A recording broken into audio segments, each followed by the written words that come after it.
North Korea continues to threaten the U.S. with missile launches. See what might be a final decision on the gun control agreements. The immigration reform has been a big deal, and immigrants will rally till it's right. We'll have the latest on the upcoming news. And will we see rain or shine this weekend? I'll let you know. Newscene starts right now.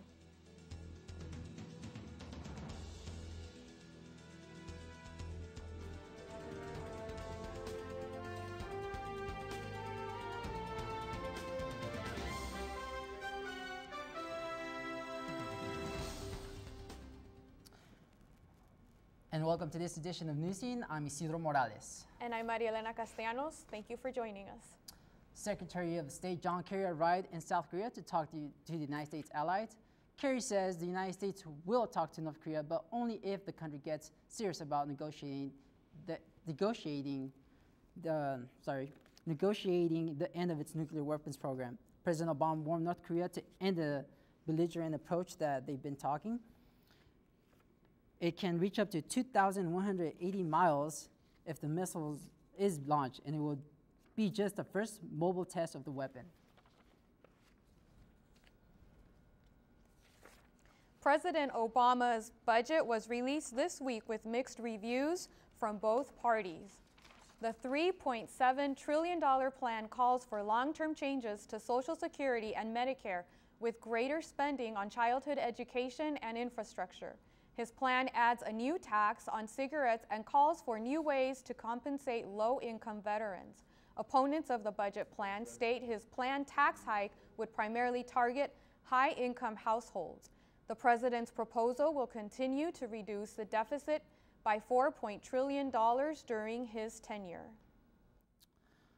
And former British Prime Minister Margaret Thatcher died in London this week at the age of 87.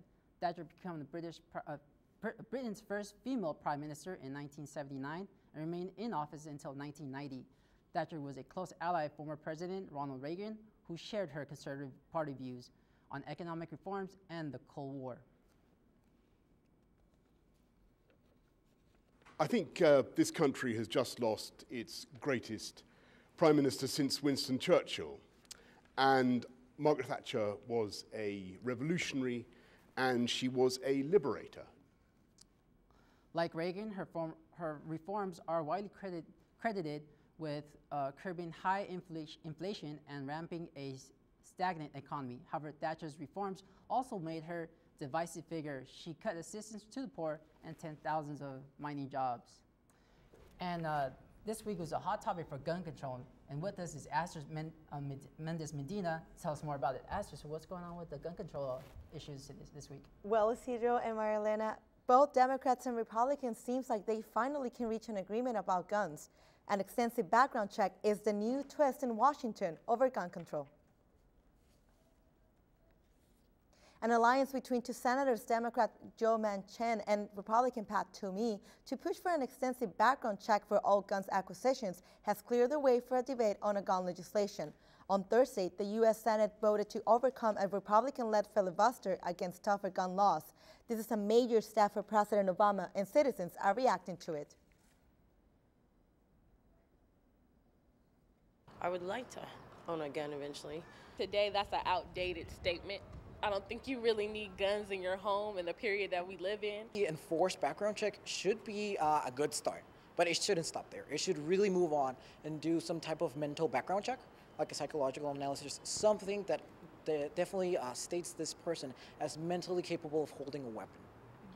The NRA released a statement saying background checks at gun shows won't fix a broken mental health system. Still, the debate over guns at City College seems just like the talks in the Senate.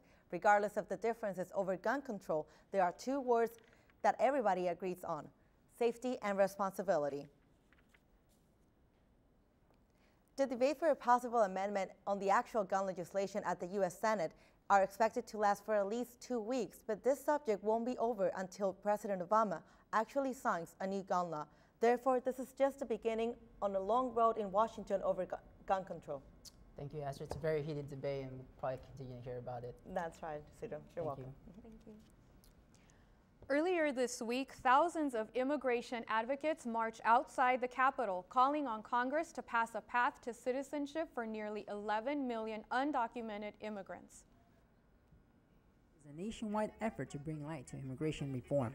Outside the steps of the Capitol, advocates rallied for the 11 million undocumented immigrants wanting to earn a pathway to citizenship. Immigration reform, and we want it now. We want it today, not tomorrow. Y queremos la reforma migratoria ahora, no mañana. La queremos ahora. Representative John Lewis of Georgia is one of the bipartisan members in the House who is working to pass a comprehensive immigration bill. In the Senate, Senator Dianne Feinstein is said to be taking the lead in negotiations among a group of bipartisan senators. Locally, supporters rallied outside her office to press for immigration reform.